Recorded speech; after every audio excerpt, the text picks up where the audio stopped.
অভদ্র করবার সম্মান নিদিও এমডি হইছনে তোর এমডি ভালকে মোক গুরুত্ব দিয়ে করবার দ্বিতীয়বার এবার নকরিবি কিন্তু মই কৰি খেতে লতিয়াই এইটো কাৰ মাত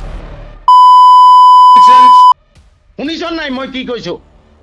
শুনিছ নাই হয় নহয় ক মই শুনি আছো কিন্তু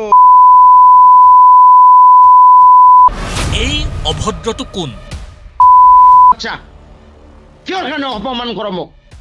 তই মানুহজনীক ঠেলা মাৰি পেলাই দিছ আৰু কৈছে এইবোৰ ভেলুলেছ কি বুলি ভাবিছ তই বন্দিয়া সমষ্টিৰ তই স্কুলৰ টিচাৰ 3 লাখ মানুহৰ প্ৰতিনিধি হয় বিধায়কৰ বাহাদুৰি দেখুৱা ই আচলতে কোন তোক মই এমএলএ তই চিনি নাপাওঁ এমএলএ কি বস্তু হয় এমএলএ লগত কেনেকুৱা বিহেভ কৰিব লাগে তই নাজান প্ৰিন্সিপাল হৈছ তই এমএলএ অপমান কৰ এমএলএৰ কথা নুশুন ডিচি তোৰ বাপেক এমডি বাপেক সঁচাকৈয়ে কোনোবা বিধায়কৰে মাত নেকি তই বেছি ওপৰত উঠিছ এনেকুৱা লাট মাৰিম ন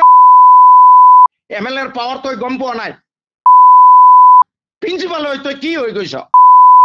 তোৰ ডিচি তোৰ বাপেক এমডি তোৰ বাপেক যদি হয় এই মানুহৰূপী জীৱটো বিধায়ক হোৱাৰ যোগ্যনে প্ৰিন্সিপাল হৈছ নিজকে কি বুলি ভাবি দেখ তোৰ নিচিনা প্ৰিন্সিপাল মোক নালাগে কি বিশেষণৰে বিভূষিত কৰিব পাৰি অসমীয়া ভাষা কোৱা এই অশিষ্টাচাৰীটো তই কি বুলি ভাবিছ নিজকে এমএলএ হয় তোক স্কুলৰ পৰা খেদি দিম কৰি থাক সামাজিক মাধ্যমত ৰাজহুৱা হোৱা এই অডিঅ' ক্লিপিংছটো বিধায়ক চেৰমান আলীৰ অভিযোগ ক্ষমতাই মূৰত ধৰা চেৰমান আলীয়ে অপমান কৰিছে শিক্ষকক দ্বিতীয়বাৰ এনেকুৱা যদি মোক অপমান কৰা দেখো তই মনত ৰাখিবি তোক এই সব ছাত্ৰৰ সন্মুখত কাণত ধৰি উলিয়াই আনি কাপোৰ কানি খুলি লাট মাৰি পঠিয়াই দিম তই মোৰ কি দিব পাৰ ছিগি দেখিবি অভিযোগৰ গাঢ়তা ইমানেই বেছি যে ৰাজপথত প্ৰতিবাদ সাব্যস্ত কৰিলে ছাত্ৰ সমাজে বৰপেটাত NSUৰ প্ৰতিবাদ পথ অৱৰোধ কৰি প্ৰতিবাদ চেৰমান আলীয়ে ৰাজহুৱা ক্ষমা খোজাৰ দাবী কংগ্ৰেছৰ ছাত্ৰ সংগঠনটোৰ বাকবৰ সমষ্টিৰ বিধায়ক চেৰমান আলী আহমেদ ডাঙৰীয়াই আমাৰ এই সমষ্টি বিদ্যালয় এখনৰ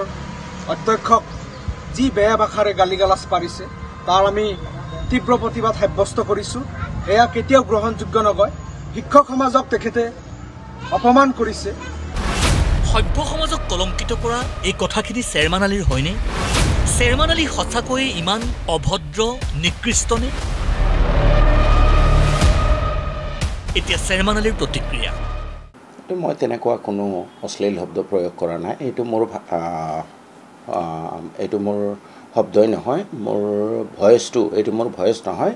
মোৰ ভয়েছটো ডাবিং কৰি কোনোবা মোৰ ৰাজনৈতিক বিৰোধীয়ে মোক মানে তেওঁলোকে সমাজত অলপ মানে নিন্দিত কৰিব খুজিছে ৰাইজে সকলো শুনিলে ৰাইজেই বুজিবও লাগিব ভাবিবও লাগিব এটা কথা ঠিক সংযমহীন একাংশ অভদ্ৰ আৰু অশিষ্টাচাৰীৰ বাবেই যে সমাজ ক্ষতিগ্ৰস্ত হয় সেয়া 100% শুদ্ধ লাগিলে তেওঁ যি স্তৰৰ মানুহেই নহওক কিয় ব্যুৰো ৰিপৰ্ট প্ৰতিদিন টাইম